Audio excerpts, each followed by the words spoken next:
My name is Roxanne Robinson of Step Into Your Destiny, LLC. And I want to tell you about my show on Agape Radio called Sisters in Charge. The show airs every second, third, and fourth Thursday from 6:30 p.m. to 7:30 p.m. We are located in Easton, Pennsylvania. And on the show, I interview powerful women who are already in business or in ministry. And the women come on the show to talk about the obstacles that they've had to overcome in their journey to success. They are from all over the nation, and they will come to inspire you and to empower you so that you will be able to walk in your purpose and your destiny. So if you are a woman and desire to be a sister in charge of your destiny, please come and join us. Once again, that is every second, third, and fourth Thursday from 6:30 p.m. to 7:30 p.m. on Agape Radio. Remember that the show is all about you and enlighten you to be all that you desire to be in 2012. Let us know that you are able to be on the show just by simply clicking on to www.agaperadio.org. Get on your feet, ladies. It's time to move. Hope to see you then. Bye-bye.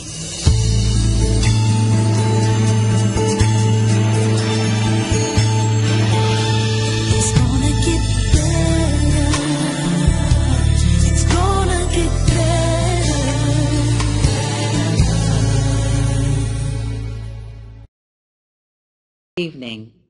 My name is Minister Roxanne Robinson of the Sisters in Charge show on Agape Radio. Welcome back after 2 weeks off. I'm so excited to be back into the studio. I have so much to share with you of what's happening in my life and the journey that I'm on at this time. What I want to do before we introduce our guests and bring our guests on, that'll be in a few minutes, so relax. I want to talk to you about some things that I'm going to be doing starting in the month of November. I first want to let you know that starting in the month of November, right here on the show, I will be bringing you some power sessions, subjects that we can talk about that will empower you to be able to transition into the new year. Yes, ladies and gentlemen, we are almost at the point where the year is going to quickly be over. And there are some things that we have to get in place and get in order so that we can transition into the next season of our lives. You need to be able to transform your mind. You need to be able to teach yourself how to walk with power and authority over the adversary. And you need to be able to learn how to stay in position so that God can transition you from the things that you have been hindered, been in bondage to, and be able to walk in power and purpose. That's what this show is all about. Yes, I interview powerful women in business and in ministry, but from time to time, I will also be interviewing some powerful men in ministry and in business that can come on to the show and share with us topics and things that they have learned on their journey to be able to help you, the one that this show is all about.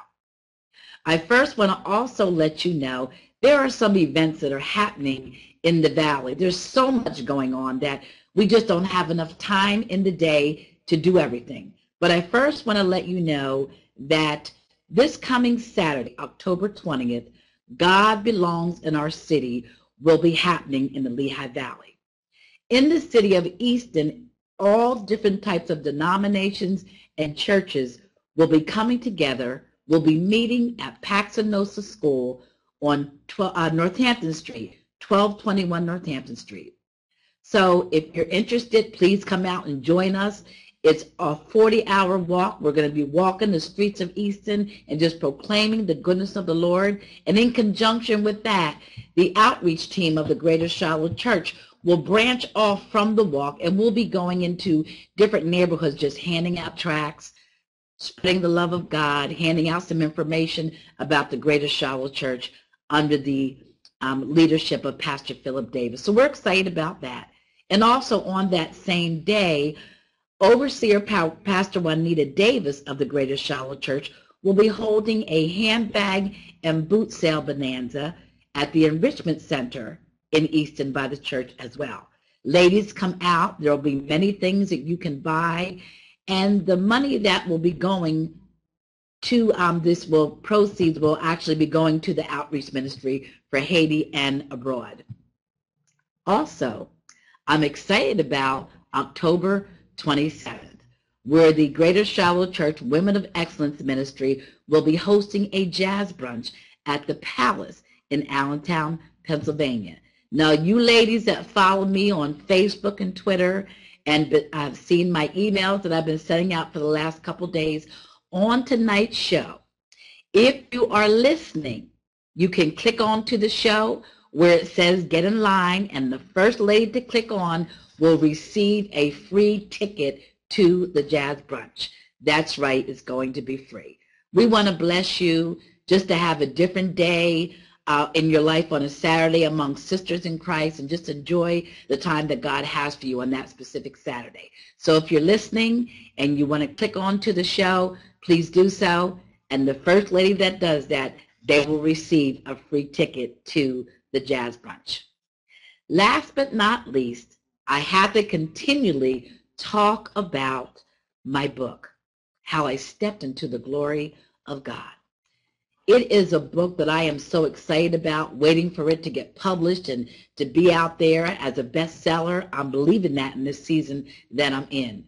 I will share with you my journey of my life from the time I was 16 years old until my life today, how I learned how to walk away from fear and step into victory simply by understanding that the glory of God is something so powerful and so magnificent. And when you get set free from something, you will learn how to step into his glory like I did. So keep on watching for it. I'm so excited about that. Now, we're going to take a short break just in a minute so that we can bring our guest on to the show. And I'm so excited that this interview is finally here, because we had to postpone it a few months back. But now is the perfect time for my guest to come onto the show. I've been talking about it on Facebook, on Twitter, LinkedIn. And ladies and gentlemen, if you're listening tonight rather than viewing, that's okay, because the shows will be archived. You can pull up the show in a couple days and watch it and give us some feedback on what you thought about the interview. The subject that we're going to be talking about tonight is the power of forgiveness. And my special guest tonight will be Elder Kirk Hillman of KTH Ministries. He's also an elder at the Greater Charlotte Church in Easton, Pennsylvania.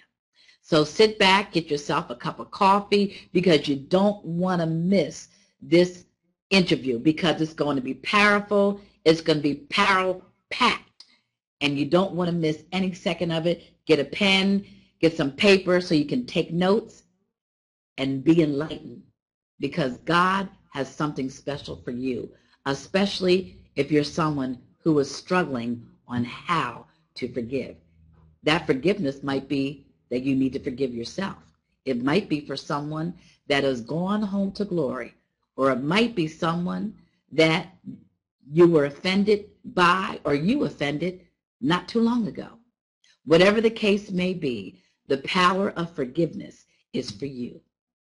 My name is Roxanne Robinson of Step Into Your Destiny. I am a sister in charge. And the things that I had to learn on my journey, God convicted me on a daily basis. He taught me that in order for my prayers to be answered, in order for me to be forgiven by him, I had to walk out this whole thing about forgiveness. We know that there's power in forgiveness, and we want to show you and let you hear how that all comes about. We know that God is in control of everything. And one of my songs that I wrote about how we struggle from day to day, I want you to embrace this time. Don't worry so much about the struggle, but worry about the outcome when it comes through this process. We'll be back in a moment with our special guest, Elder Kirk Hillman of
As you can see, my special guest for tonight is here, Elder Kirk Hillman. Welcome, Elder. How are you? Fine, Roxanne. Good. I also want to mention that his lovely wife is in the studio, a good friend of mine, Natisha Hillman. She's one of the executive administrative assistants at the Greater Charlotte Church, and we're grateful that she's here just to support her husband and critique us on the show tonight. For those of you who are listening tonight, remember I said in the beginning of the show that I would be giving away a ticket to the jazz brunch entitled Melody for the Soul. It's going to be held on October 27th at the Palace in Allentown, Pennsylvania, off of Hanover Avenue. So ladies, if you're viewing, you're going to have to click onto the show with the red button that says get in line so we can see you to win that ticket. I'm only giving away one ticket. I also want to make sure that I mention about Pastor Juanita's event this Saturday, October 20th, Handbag and Boot Bonanza, meaning boots for your feet. We will be selling handbags and boots, and the proceeds will benefit the outreach ministry of the Greater Charlotte Church. And one last event, God Belongs in Your City, will be held on this Saturday as well. The prayer walk will start at 1221 Northampton Street in Easton at Paxenosa School. So thank you for listening to those announcements, and ladies, get ready to win that ticket. So I'm going to exhale and inhale and take a deep breath because I have been waiting patiently for this particular interview. You know, it's funny how when God gives you a subject, he'll actually make you walk through it, Elder. Would you agree with me with that? Absolutely. Absolutely. And so when the Lord gave me the power of forgiveness, I thought, well, why do you want us to talk about the power? And he said, clearly said to me, because you think that you don't have the power to forgive. And this is what happens. A lot of us will walk around and will say, oh yeah, I've forgiven that person, right? Absolutely. But in our hearts, we really haven't. And then we wonder why we go through what we go through. So I'm going to be asking Elder Hillman some questions about forgiveness because this is one of the subjects that he talks about in his ministry. And he'll share with you some of his boot camps and things like that that he has run already and will be doing in 2013. So the first question that I want to ask you, Elder, is forgiveness a gift that comes from God? Yes, it is.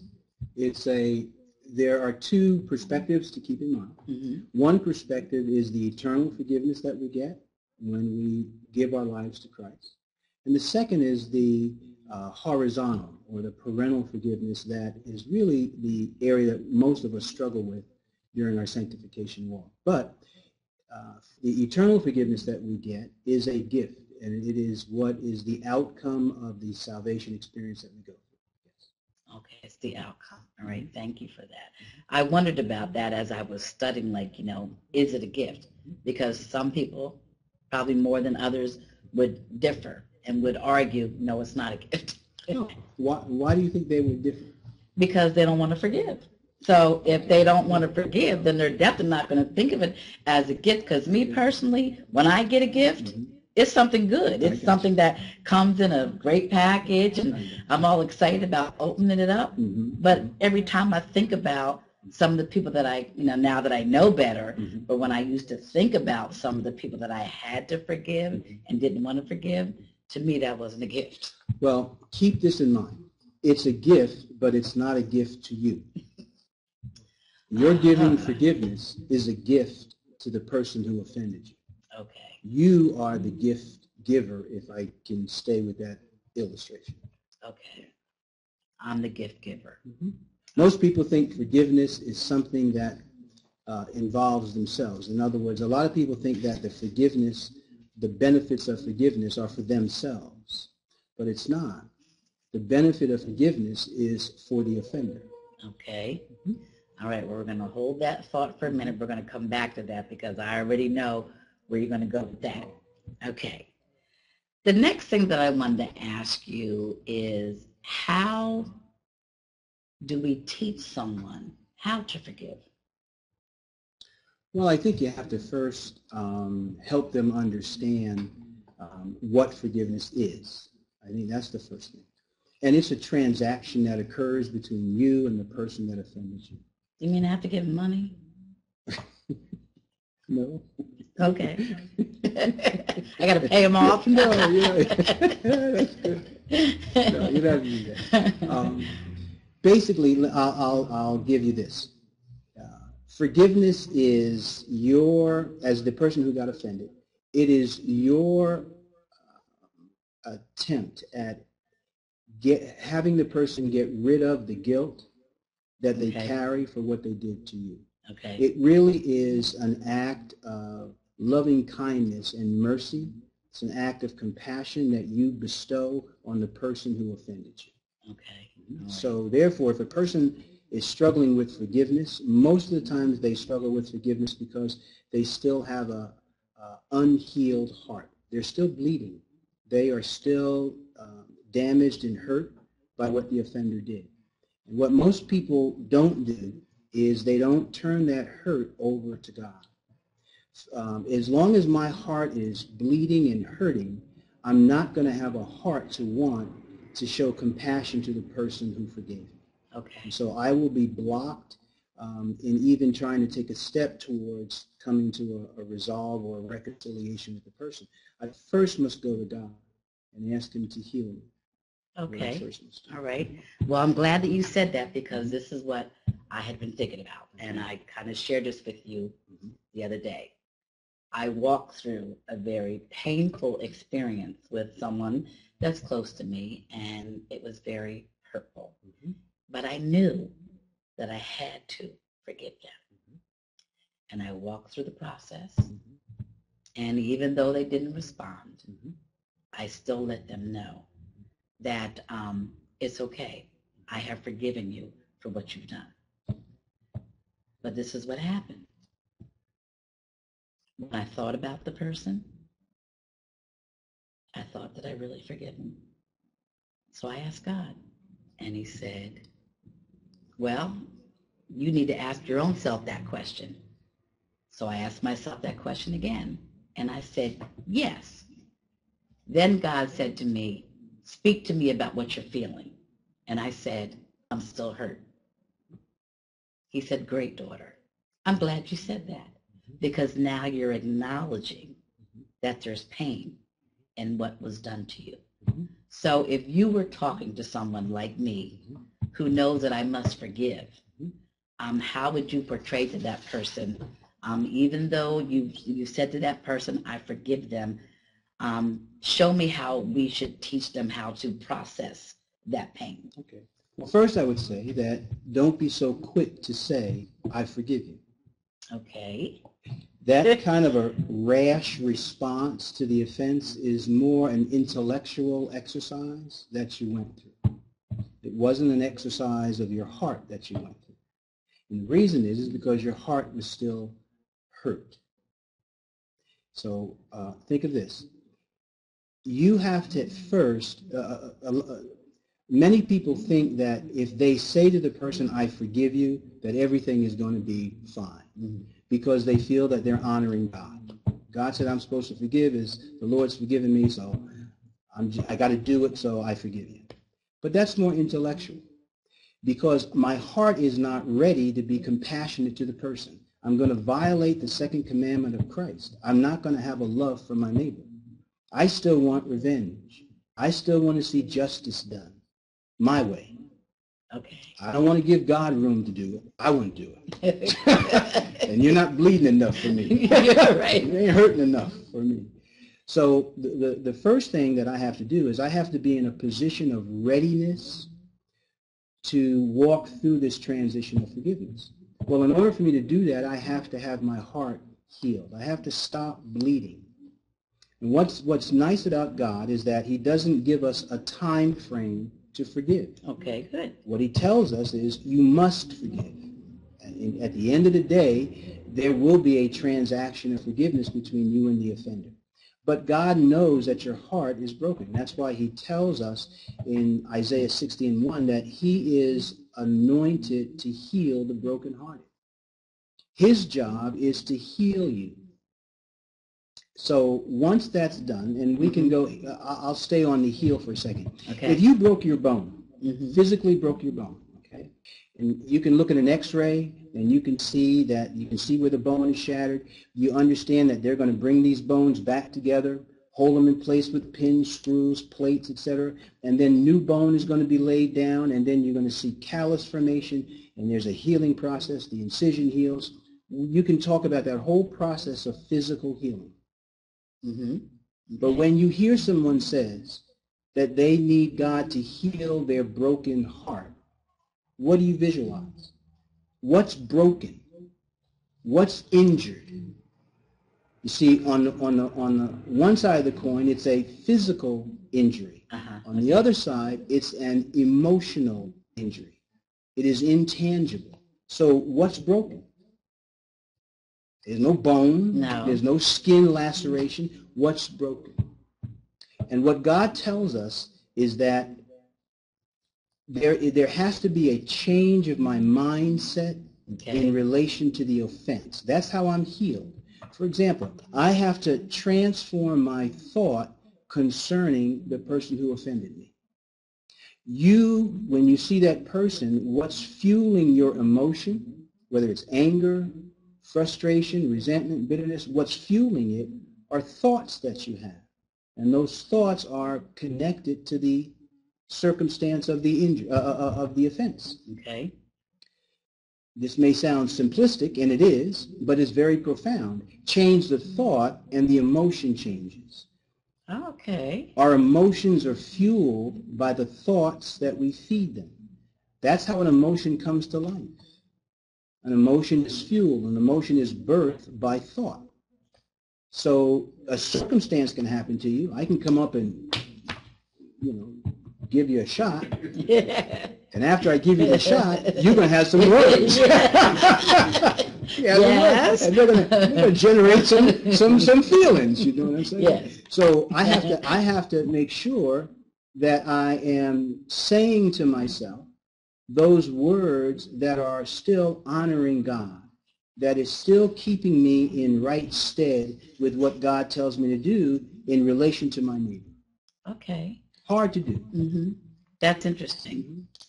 I do a lot of research, do a lot of reading. That's where God has me right now, and that's good. I think, yeah, it is. Anyway, I was reading this book, The Joy of Encouragement.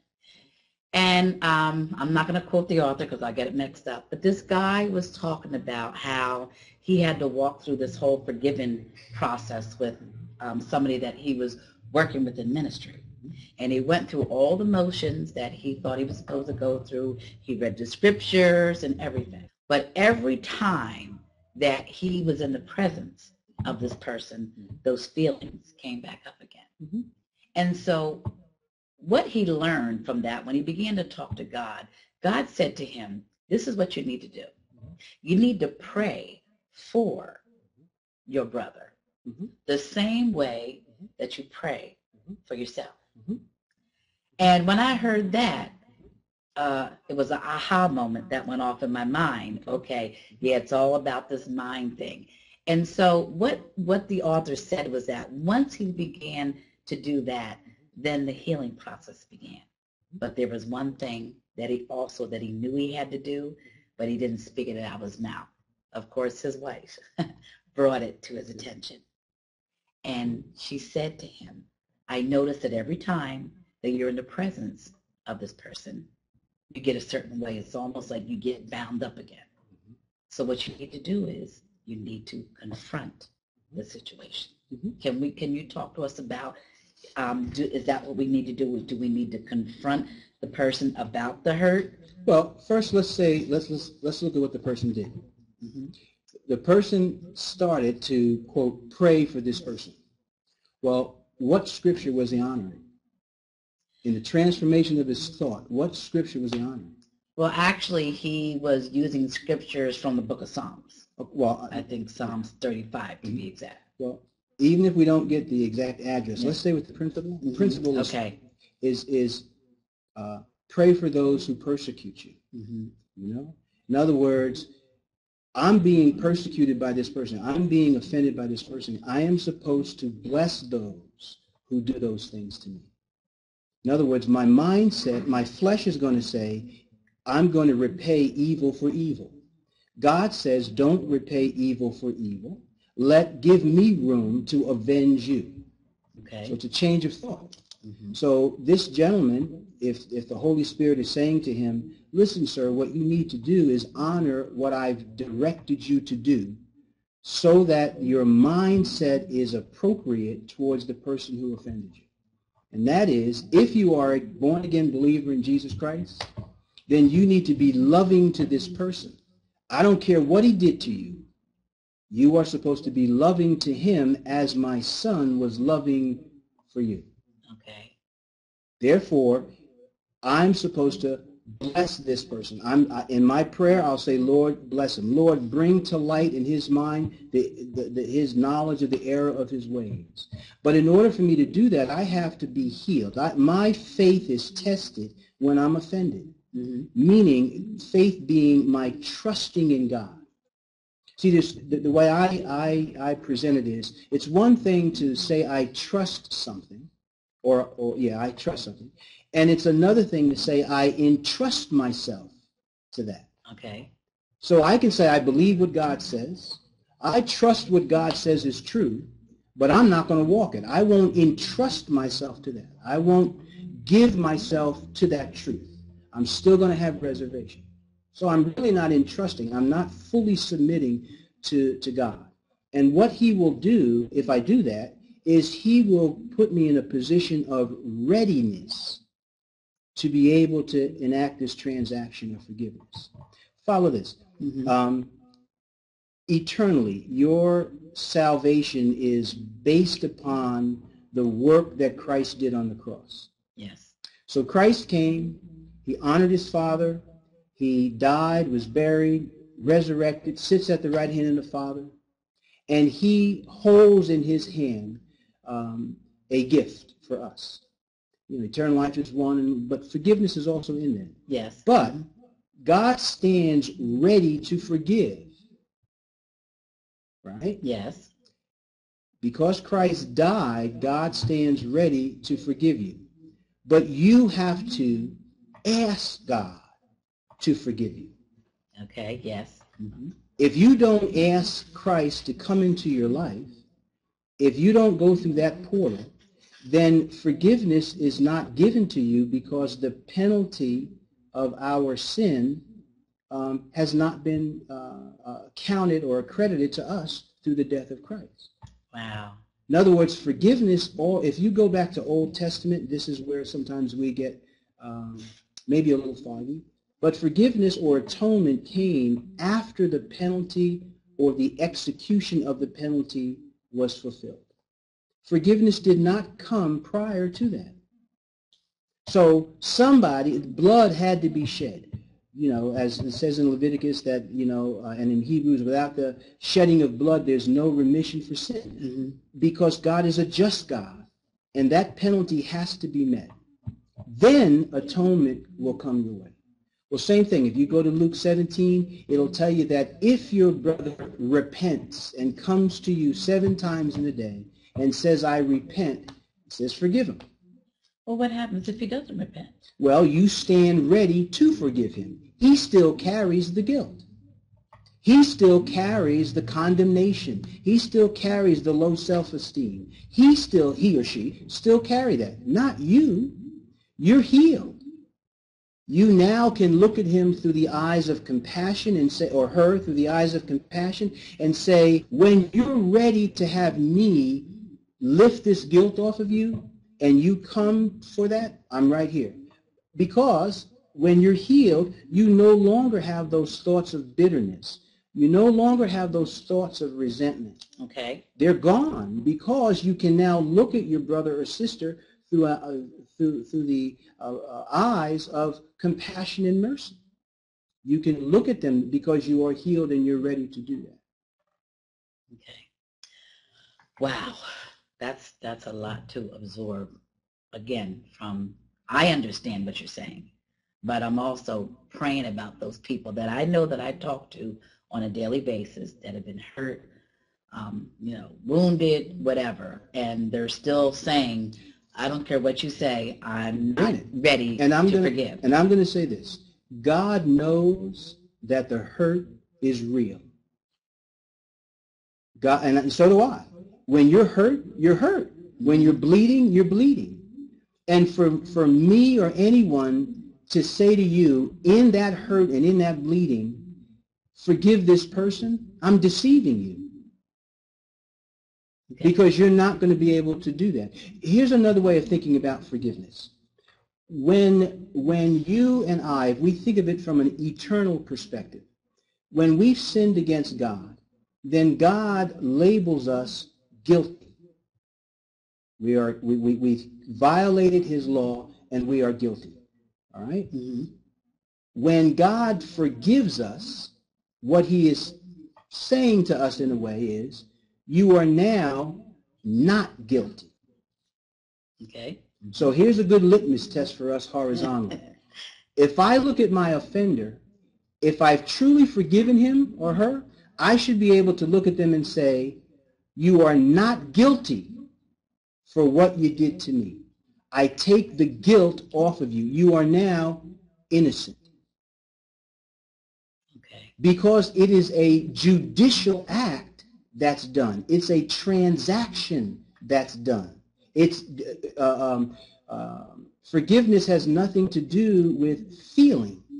Forgiveness is an act of justice. Oh, okay. It's an outcome of the penalty being met. So this person owes you. Right? On a horizontal plane, we're not talking about you giving salvation to the person, but what you're saying to the person is, when you hurt me, then you are indebted to me. You're indebted to me for the penalty of the sin you did to me. Mm-hmm. Okay. So that person owes you the penalty of whatever is associated with that sin. What you say when you forgive them is, you don't have to pay that penalty. Okay. I take that off of you. Take it off of them. So the forgiveness has nothing to do with making me feel better.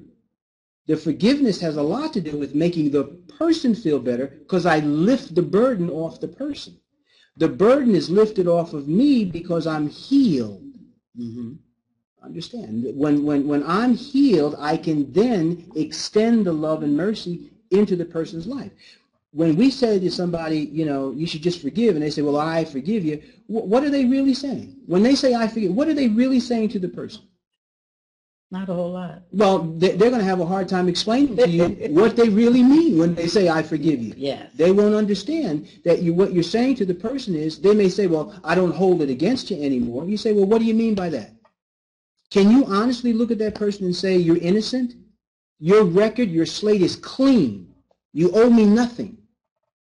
And most people are going to say, no, I can't say that. Yes, yes, that's interesting. Yeah. One of the reasons I just want to elaborate on the fact that one of the reasons why I wanted to talk about the power of forgiveness, because a lot of women that I talk to say, God has given me an idea for a business. They've given me an idea for a ministry. They've given me a platform to do this or that.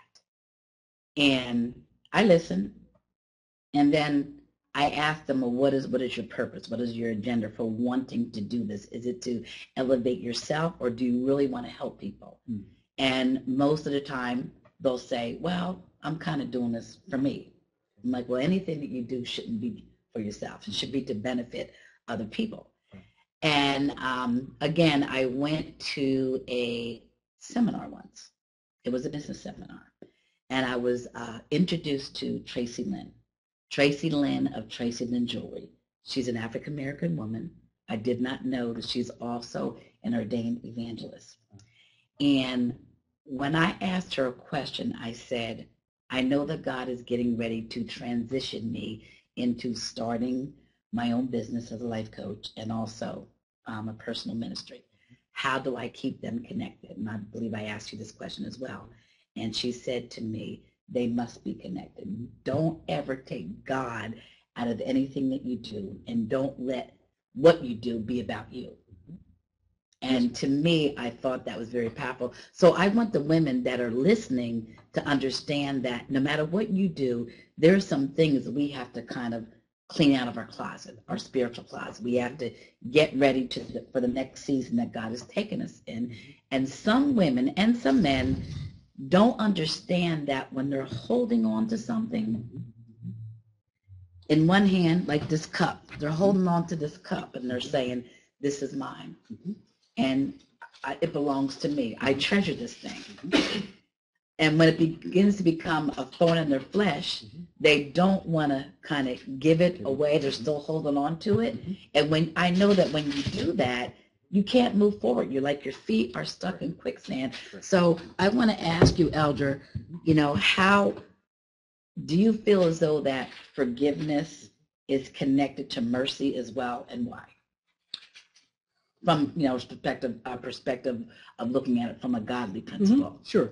The parable in Matthew 18:35, parable of the unmerciful servant, can address that directly. And that is that when this gentleman was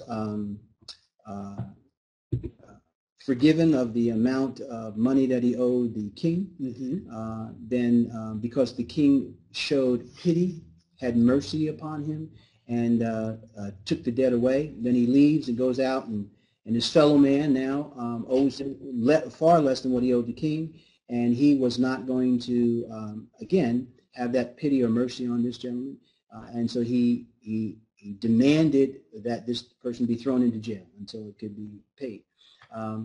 Well, when the king got wind of that and brought this gentleman back in, the king asked a very simple question, and that is, how come you couldn't show mercy on your fellow man as I showed mercy unto you? You see, that compassion, that mercy is connected to how you see the person who offended you.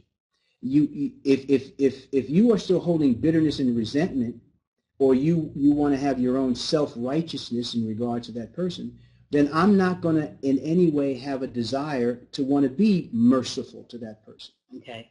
I won't do that. But what it said at the end of that parable was that what the king did was he said, okay, now I'm going to take you and throw you into jail. Actually, what he said is I'm going to turn you over to the torturers until you pay back all that you owe me. And a lot of people, when you ask them the question, well, what does the person owe him? The king already took the debt away. So now what does the person owe him that the king is throwing him into jail to be tortured until he could pay back the king what he owed him? See, what he owed the king was the extension of mercy to his fellow man. Okay. Once he was ready to extend the mercy, then the king would tell the torturers to stop. But here's the thing about the torturers. A lot of times we give credit to the devil. God is just chastising us. God is doing what he said to this person. I'm going to turn you over to the torturers until you give me what you owe me. See, we are indebted to Christ for the extension of that mercy into someone's life. Why? Because God extended it into our life. And therefore I am indebted to Christ. I become a slave unto his righteousness. I have an obligation unto righteousness, not unto sinfulness. So I'm indebted to Christ. If Christ tells me take 2 steps and jump, I don't say why. I'm indebted. I take 2 steps and jump. Just do it. Okay. And so in Colossians it tells us that we're supposed to forgive as the Lord has forgiven us. So I say to people, well, how did the Lord forgive you? If you're supposed to forgive as the Lord forgave you, then explain the as to me. How did he forgive you? In Ephesians it says, forgive as in Christ God forgave you. Forgive like as in Christ he forgave you. So again, what did Christ do in order for God to be able to forgive me through Christ? I have to have that connection to my own salvation experience to understand how forgiveness was given to me. There had to have been some penalty that was paid. So when I'm looking at my Christian brother or sister, I'm saying Christ, in a sense, has paid that debt for me. Yes. Okay. Now, you used an illustration about that cup, and you were speaking to the women out there about holding on to something. I want to address that cup by saying, ask yourself, if that cup is unforgiveness, if that cup is bitterness and resentment, ask yourself, what is it going to take in order for you, your system of justice, to be satisfied to where you can put that cup down? That cup is bitterness and resentment you hold because someone did something to you. Yes. And you are waiting for your system of justice to be activated in that person's life. So you ask them directly, what is it that you want to happen? And then the person will see how foolish that sounds. They'll say, well, I want him to die. I want him to this. I want him to... And then they'll see that's not God. That's your flesh. So there has to be a transformation of how you see that person. You have to first be able to say to yourself, I'm walking in my flesh. That's why I'm holding on to this, because I don't see anything happening to that person. That's right. That's why I'm holding on to it. I'm not going. Why? Because it's my self-righteousness I'm walking in. I'm not thinking about the righteousness of Christ, or I'm not thinking about the fact that let God avenge me. I'd rather for God to work with the person than me. Yeah. I mean, God's not going to end up in jail. I may. Yeah, exactly. You know, you know what I'm see, saying? ladies, he went there. He was in my thought process. He was saying what I was thinking. So, but it really requires, if you're teaching somebody, it really requires you, again, to be sensitive to their hurt and to let them understand that it's okay to hurt. I mean, they're human, yes. And your heart was broken. But they have to be able, in my book that I wrote, there's a chapter, I call it a concussive shock. In other words, when somebody does something to you, there was they damaged something in you. They may have damaged, and it's a whole myriad of things. They may have damaged your sense of confidentiality, your sense of trust in them. Mm-hmm. They may have damaged your pride, your self-esteem, 50 million things they could have damaged. But something was damaged inside of you. So the illustration is, here comes a bomb. Bomb comes over. It's targeted for something. Let's say it's your self-esteem. And when that person does what they do to you, it explodes. And what you end up looking at is the debris. You see the crater. You see all of the shatteredness that occurred from bomb. And therefore, you can get stuck there. Every time you look, if they didn't go at the 9/11 incident, if they didn't do anything to try to clean that up, then every time we looked at it, we were going to, all of those memories come back. Yes. The idea is that you have to go in and clean this up. Clean it up. And who cleans it up? Not me and not you. God cleans it up. He cleans it up in my heart. Then he gets me to a point where I can now go on and walk out and honor the commands that he gives me to do in relation to my neighbor. As often as he offends me, if he has repented, then I can come back and I can release him of that guilt. Okay, good.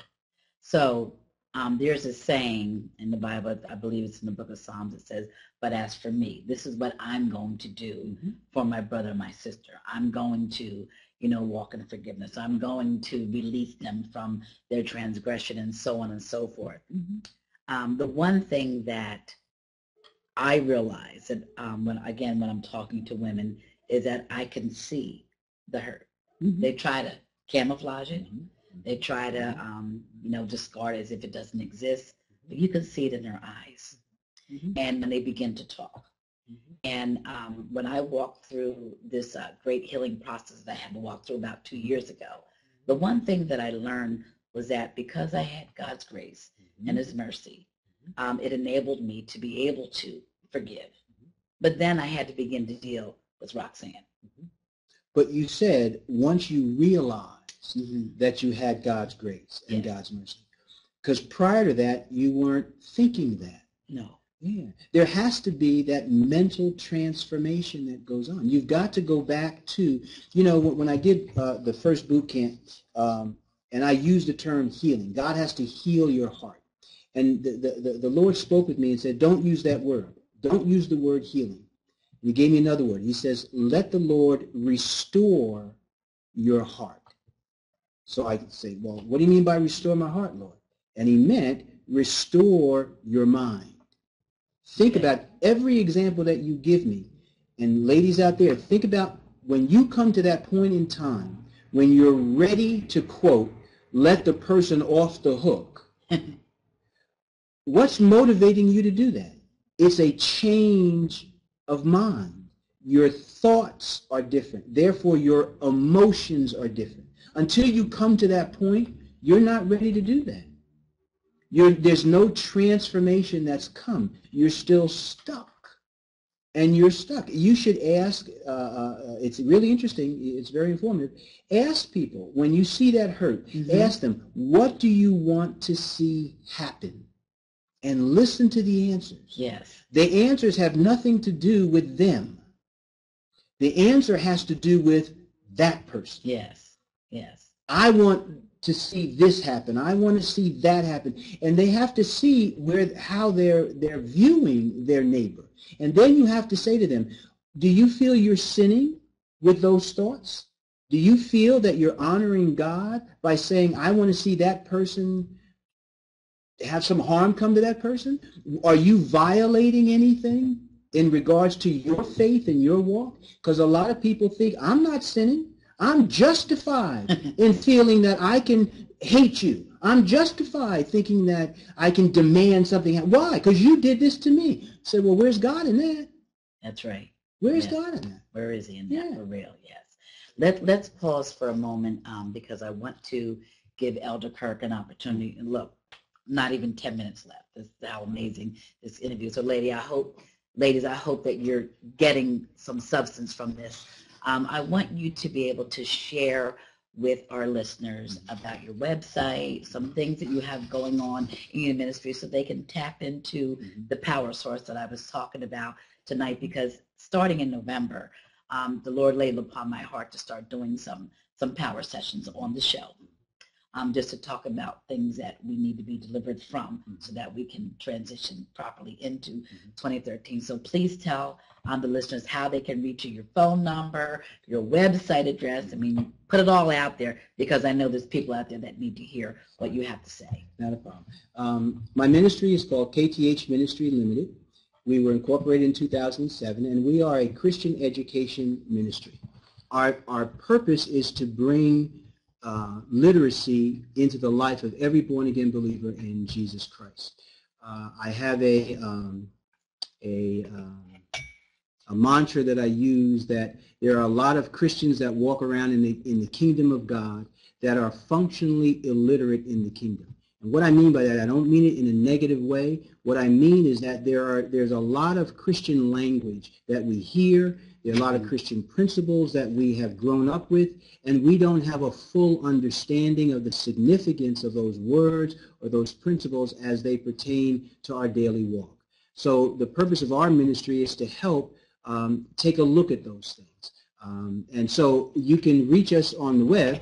Our main site is www.kthministrylimited.com. And you can reach us directly by phone at 908-251-7320. That's 908-251-7320. Or when you go on to our site, kthministrylimited.com, it'll give you the full scope of our ministry. We have other subdivisions in our ministry, and you'll be able to check out each of those divisions of the ministry. We do whole boot camps. We started that this year, and the boot camps are pertaining to forgiveness. And so we go through their intensive 4-hour workshops, small capacity. We look for anywhere from about 15 maybe to 25 people tops, and we get wonderful dialogue. We have wonderful teaching that goes on in those boot camps. We do have a forgiveness newsletter that we send out once a month, and if you sign up on our mailing list, which you can do from our site, you'll receive those newsletters as they come out. We've been in existence since 1992. We just incorporated in 2007. But God has laid on our hearts a desire to want to help people grow in the knowledge of Christ and grow in their faith. So that's pretty much what we do. And I'm very pleased and elated that Minister Roxanne asked us to come on and have a chance to share this with you. So. Yes. Well, thank you so much, Elder Kirk. And ladies, please take advantage of all of the, the knowledge that he has to offer, because I'm certainly going to be tapping into some of those pieces of information and the boot camps and things so that I can be able to empower the women that I speak to. When God gives you a passion about something, you want to know so much about it. And I'm walking in this journey that I'm on. I'm beginning to see exactly what God is talking about when he tells us to be authentic women and to not be fake and phony. That when we see a sister hurting, that we need to, embrace them so that they can understand that they have someone who they can come to talk to walk them through the word, because it's not going to be based on what Roxanne says. It's based on what God shows me in his word. Correct. And I think some of us want to kind of sidestep that and divert from the plan that God has in place. And that's how we get all mixed up and we can't walk in forgiveness. And so we have people that have family members that have gone on to war that they never forgave, and then they can't understand why, they're so messed up emotionally and spiritually that God can't, manifest in their lives because they're holding on to this forgiveness. So the last question that I would like to ask is, what happens to the person that doesn't forgive? What does their life look like? Especially if they say that they're walking with God. They say they're a Christian. They say that they love God. They love their brothers and sisters. But for some reason, there's someone that they just can't seem to get past being able to forgive them. I would stick with the parable. Okay. And it's verse 35. I would stick with that verse, 34, 35. I would stick with it. It's saying that God is going to chastise you. Period. Why? Because I'm being disobedient to his command. His command as a Christian is I am supposed to love my neighbor as myself. The word hate, be bitter, be resent is nowhere found in that command. Christians are supposed to be forgiving people. Yes. Well, if I'm supposed to be forgiving only because Christ forgave me, then how can I be anything else but? If I'm something else but, then I'm violating who God says I am to be. So if they stay in the parable, it'll explain to them what God does. A lot of times we give that credit to the devil. So I may lose my job. I may become physically ill. My car may always mess up. My family relationships may be jacked up. And I'm going to attribute that to God. I'm going to attribute that to the devil. Oh, the devil's busy today.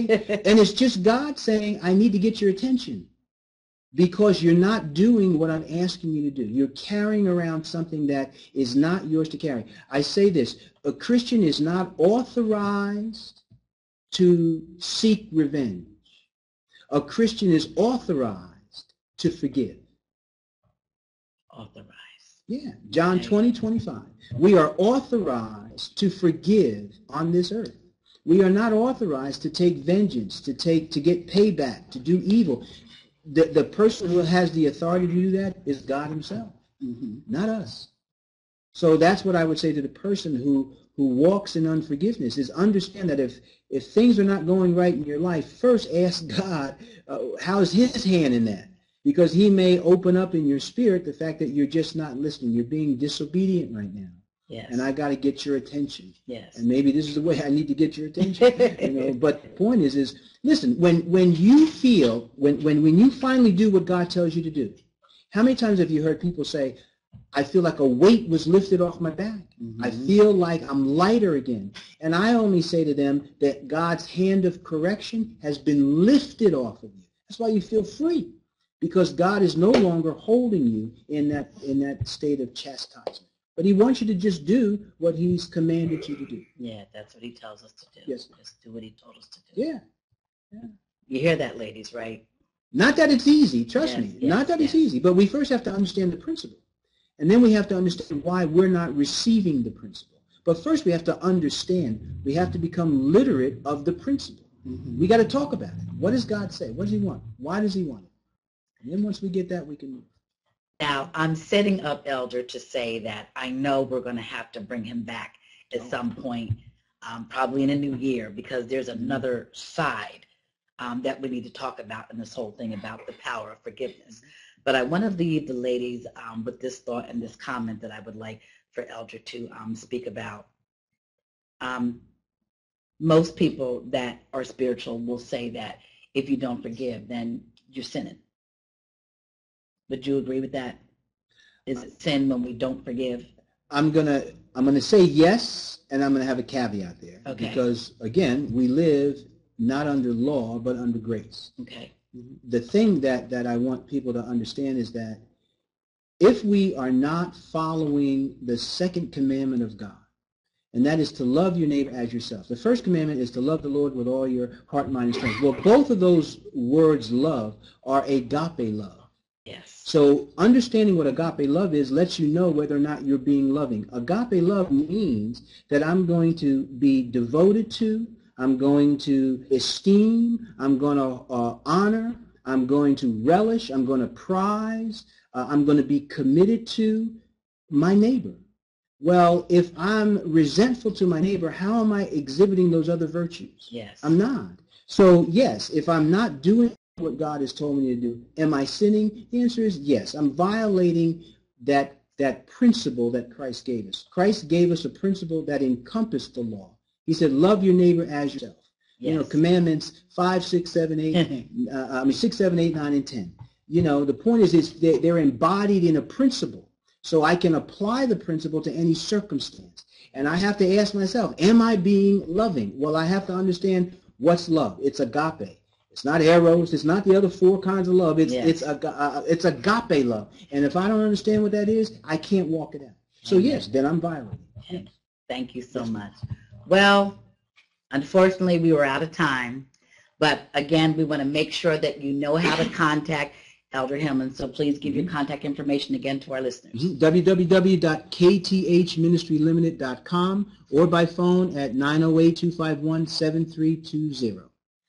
Thank you so much for joining us tonight on Agape Radio. This is the Sister in Charge show. My name is Minister Roxanne Robinson of Step Into Your Destiny. Remember, ladies, it's time to transform your mind so that you can transition properly into the next season in your life, especially going into a new year. Learn continually about the power of forgiveness. I'm so grateful for my special guest, so thankful that his wife allowed him to be on the show tonight, and we will bring him back in 2013. I know that I'm probably going to get you in trouble because some of the men out there are going to say, well, now that you've had Elder Kirk on the show, bring me on. Well, we'll see about that. You know, I don't want to be impartial to anyone, but more than anything, I'm just grateful to God for his ministry, grateful to God for this radio station, Agape Radio. The word agape means love, and that's what it's all about. Anything that Roxanne Robinson does for God, I never want it to be about myself, but to be to empower other people. It just so happens that I have a passion for hurting women that are in transition in their lives and need to get back on track. So once again, we're thanking you for listening tonight. Please download the show in a few days.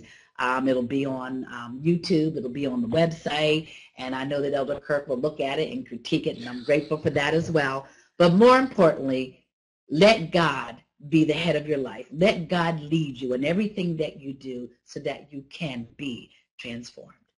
Once again, thank you. My name is Roxanne Robinson of Sisters in Charge. Be in charge. Stay in position so that God can do something powerful in your life. Good night, ladies. We'll see you next week. We have another pack-filled house.